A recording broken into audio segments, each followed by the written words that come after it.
فضائل صحابہ اور شان اہل بیت رضوان اللہ علیہم پورا سال ہے، ہر پل ہے، ہر دن ہے۔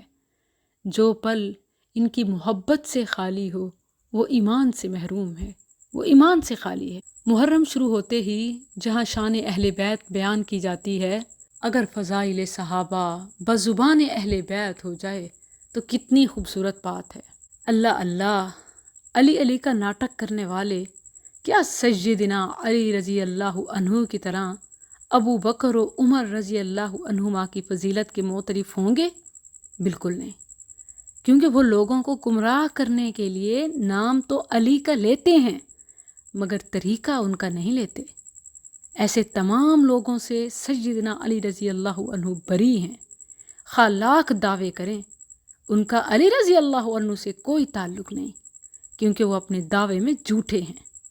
سیدنا علی رضی اللہ عنہ سیدنا عمر رضی اللہ عنہ سے بہت محبت کرتے تھے۔ اس کا اندازہ آپ اس بات سے لگائیں کہ تقریب التہذیب میں ریفرنس نمبر 4951 پہ ہے، سیدنا علی رضی اللہ عنہ نے اپنے ایک بیٹے کا نام عمر رکھا تھا، اور صحیح مسلم میں ریفرنس نمبر 6187 کے ساتھ ہے۔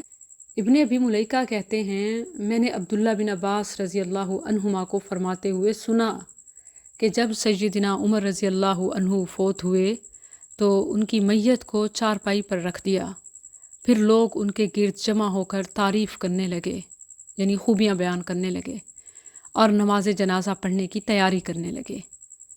میں بھی ان لوگوں میں تھا کہ اچانک ایک آدمی نے میرے پیچھے سے میرے کندھے کو پکڑا تو میں نے اس کی طرف مڑ کر دیکھا تو وہ سیدنا علی رضی اللہ عنہ تھے۔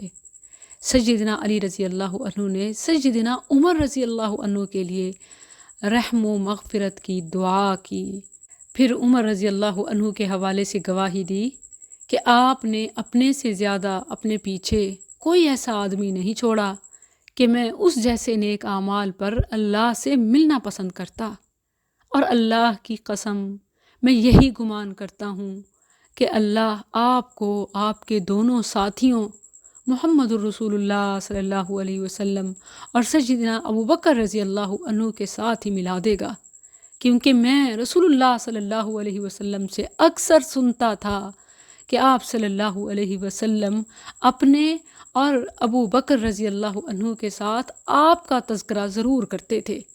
آپ صلی اللہ علیہ وسلم فرماتے کہ میں، ابو بکر اور عمر آئے، یا میں، ابو بکر اور عمر داخل ہوئے، اور میں اور ابو بکر اور عمر نکلے رضی اللہ عنہما۔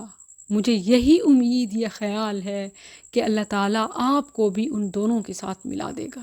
اندازہ کیجئے، یہ ایسے الفاظ ہیں کہ علی رضی اللہ عنہ کے نام پر گمراہی پھیلانے والوں کے تمام اعتقادات کا رد ہو جاتا ہے۔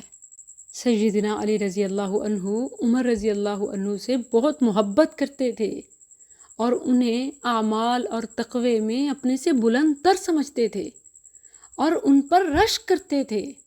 اس سے یہ بھی معلوم ہوتا ہے کہ ان کی خواہش تھی کہ سیدنا عمر رضی اللہ عنہ کو نبی کریم صلی اللہ علیہ وسلم اور ابو بکر رضی اللہ عنہ کے ساتھ دفن کیا جائے۔ جو فضائل عمر کا منکر ہو وہ محب علی کیسے ہو سکتا ہے؟ عمر رضی اللہ عنہ تو مراد رسول تھے۔ سنن ترمذی میں 3681 کے ریفرنس سے ہے، اللہم اعز الاسلام باحب هذین الرجلین الیک بابی جہل او بعمر بن الخطاب۔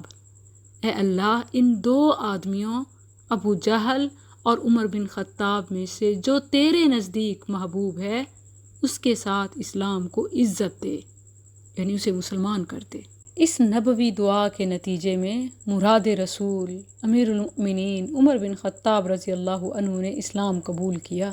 صحیح بخاری میں 3684 کے ریفرنس سے ہے، سیدنا عبداللہ بن مسعود رضی اللہ عنہ فرماتے ہیں کہ جب عمر رضی اللہ عنہ نے اسلام قبول کر لیا تو ہم اس وقت سے برابر عزت میں رہے۔ عوام الناس میں مشہور ہے کہ سیدنا عمر رضی اللہ عنہ نبی کریم صلی اللہ علیہ وسلم کو شہید کرنے کے ارادے سے نکلے تو کسی نے بتایا کہ تمہاری بہن اور بہنوئی مسلمان ہو گئے ہیں، تو عمر رضی اللہ عنہ نے جا کر انہیں خوب مارا، بعد میں مسلمان ہو گئے۔ محدثین نے اسے ضعیف و مردود کہا ہے، اور بعض روایتوں میں آیا ہے کہ نبی صلی اللہ علیہ وسلم بیت اللہ میں نماز پڑھ رہے تھے، عمر رضی اللہ عنہ نے قرآن کی تلاوت سنی تو دل پر اثر ہوا اور مسلمان ہو گئے۔ بہرحال وجہ جو بھی واقعہ بنا، لیکن یہ مراد رسول صلی اللہ علیہ وسلم تو ہیں۔ صرف مراد رسول ہی نہیں بلکہ موافقت رب بھی ہیں۔ زمین پر یہ جو مشورہ دیتے، اللہ قرآن بنا کر اتار دیتا۔ متفق علیہ حدیث ہے، عمر رضی اللہ عنہ کی موافقت میں قرآن مجید کی آیات نازل ہوئیں جنہیں موافقات عمر کہتے ہیں۔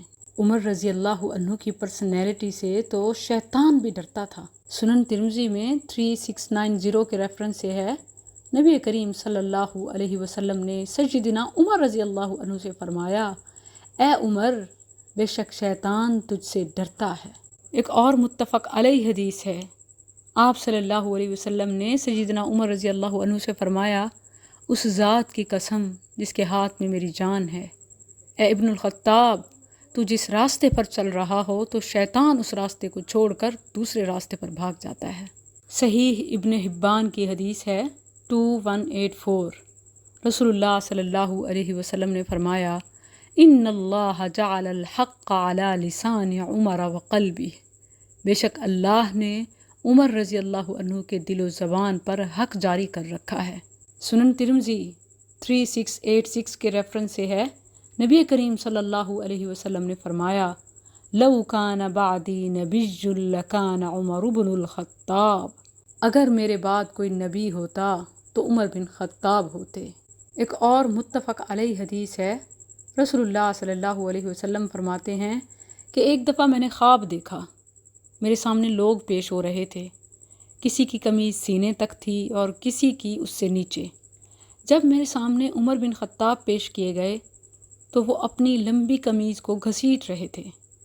لوگوں نے پوچھا، یا رسول اللہ، اس خواب کی تعبیر کیا ہے؟ آپ صلی اللہ علیہ وسلم نے فرمایا، دین، یعنی سیدنا عمر رضی اللہ عنہ دین میں ابو بکر رضی اللہ عنہ کے بعد باقی سب لوگوں سے زیادہ مقام رکھتے ہیں، اور یہ مقام متفق علیہ حدیث کے مطابق نبی کریم صلی اللہ علیہ وسلم نے جنت میں عمر رضی اللہ عنہ کا محل دیکھا تھا۔ صحابہ، اہل بیت کا مقام اور اہل بیت اطہار صحابہ کے فضائل کے معترف تھے، اور یہ سب ایک تھے۔ اللہ سبحانہ و تعالی ہمیں اپنے اسلاف کے نقش قدم پر اتحاد نصیب فرمائے اور ہمارے دلوں کو ان کی محبت سے بھر دے۔